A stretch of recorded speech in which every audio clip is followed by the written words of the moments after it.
Hi, my name's Dr. Alice Clack. I'm a consultant obstetrician gynecologist up at Betsy Cadwallader at University Health Board in North Wales. And I'm presenting Laura Stevenson's work here, who is part of the team at King's College Hospital, who have been working on Entonox mitigation over the last year or two. So apologies that the numbers have actually fallen off this pie chart, but it represents nicely the proportion of different emissions from anaesthetic gases at King's College London in 2022-2023. And as you can see, Entonox was responsible for the lion's share of emissions at that time. And Kings were able to establish that they were an outlier in terms of Entonox emissions by comparing their emissions per delivery with other trusts using the NHS dashboard. So, strongly suspecting that they had leaks, they put a team together and began investigating. And they used the G200 mobile Entonox detector to investigate leaks in their department. And they discovered that there was a significant occupational overexposure and leaks in delivery rooms. That they then also investigated a little bit further and were found that there was actually quite a large number of areas that the Entonox manifolds served that were no longer using Entonox at all. For example, the transitional care unit and the emergency suite. So they realised that they could actually block off this bits of the pipework and therefore potentially prevent leaks in those areas. But as they investigated further, that they realised that actually the manifold was extremely old and needed a large amount of maintenance, and that feasibly this wasn't going to be possible without a period of shutdown. So they worked with their midwives and came up with a solution whereby they'd be using portable cylinders. So they basically used a cylinder in each room and had a couple of spare at all times. And interestingly, didn't need vast amounts of cylinders, with using only about 10 portable cylinders every week, and that's in a unit of 3,600 deliveries. So a very manageable number of portable cylinders. This is in yellow here, is the poster that they use to communicate with the patients, the change in route of delivery of the Entonox during this study period. What they then realised, I think then they just discussed their findings as a project team, and I think they realised that given the relative ease of replacing the manifold Entonox with portable cylinders, that this should be a long-term solution, as this would remove the need of complex repairs to the manifold and continuing maintenance. So that's basically what they've continued to do, and they've had no adverse or no negative feedback from patients or staff, and have significantly reduced their carbon footprint as a result. So this run chart illustrates the fluctuations in Entonox use per month. And as you can see at the very end of the chart in blue, they have, I think it's 7 or 8 data points that are all significantly below their average usage, showing a very significant and sustained reduction in Entonox use since they turned off the manifold. So they've estimated that the decrease since the project began is equivalent to approximately 350 people's full carbon emissions for a year. Which is obviously a large amount. So these are kind of a summary of their results. So in 2021, nitrous oxide gases at the truss were responsible for 4,500 tons of carbon dioxide equivalents. And since then, across the trust, they've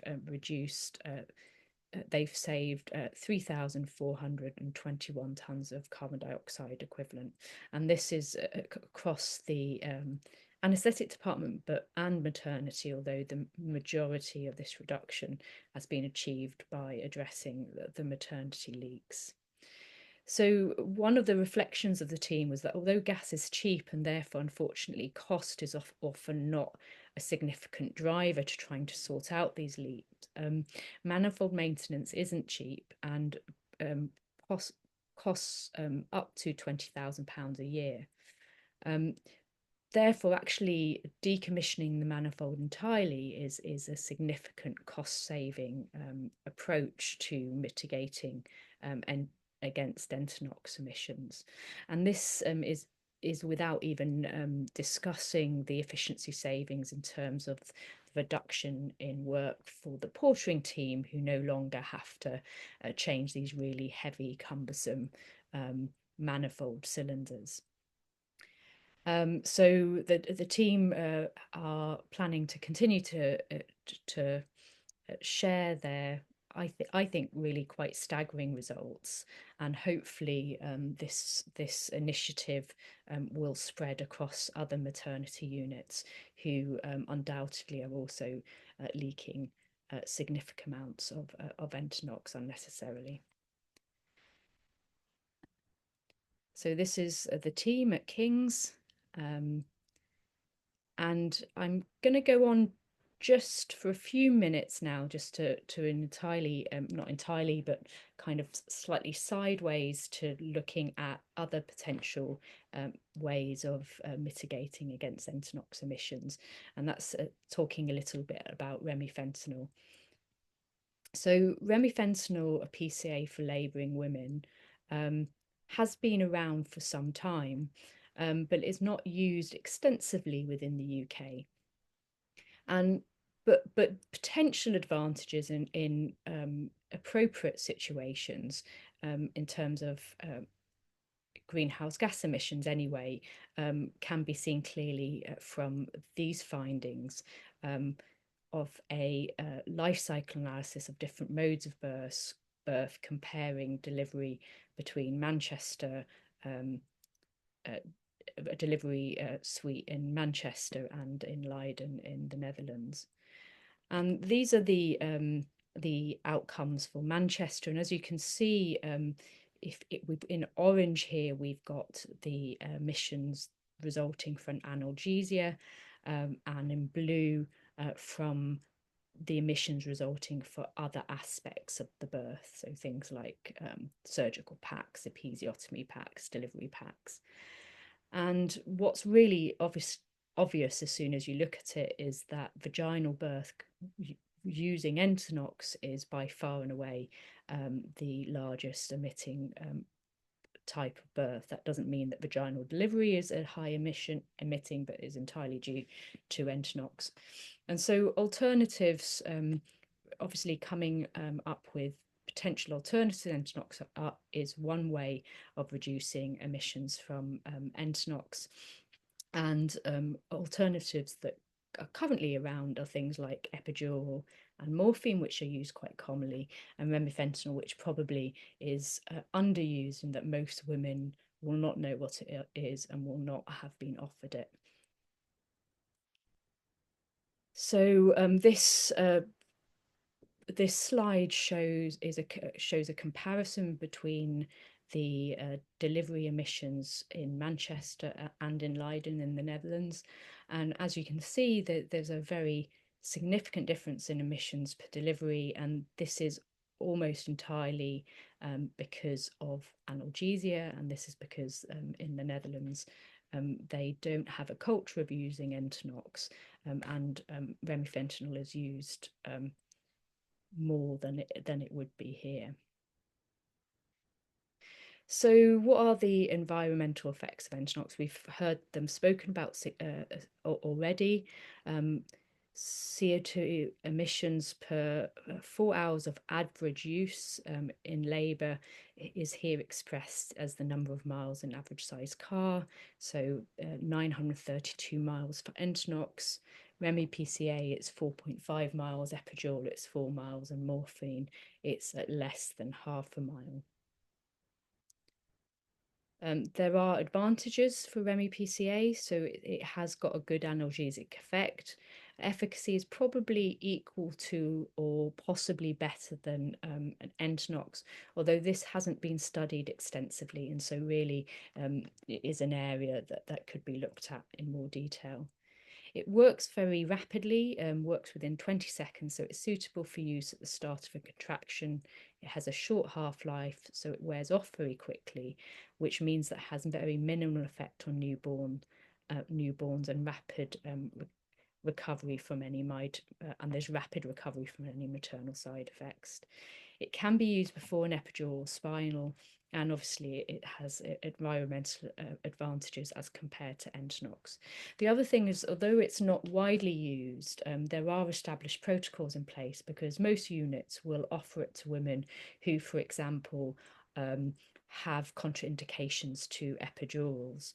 And so it's within this context that it is often used. So there are, of course, disadvantages to Remi PCA. It can have effect on respiratory rate and oxygen concentration. So 1 in 10 women require nasal oxygen. It requires continuous saturation and continuous CTG monitoring. So it's not suitable for women on the delivery suite, in midwifery-led units. It's not suitable for women who are labouring at home. But it is suitable for women who are anyway labouring on delivery suite who have this type of monitoring as routine. It can't be given within, I've put 6 and then in brackets 4 hours of IM diamorphine, simply because protocols vary unit to unit. And currently there are relatively low levels of familiarity, which do tend to impact whether it's offered to patients. So thank you very much for listening. I just wanted to give a quick overview of remifentanil, as although it's clearly not going to entirely replace Entonox, I do feel that there is a place for improving the extent to which this mode of analgesia is offered to women, because currently I think we're guilty of not providing women with all of the information and all of the options around analgesia in labour. Thank you very much.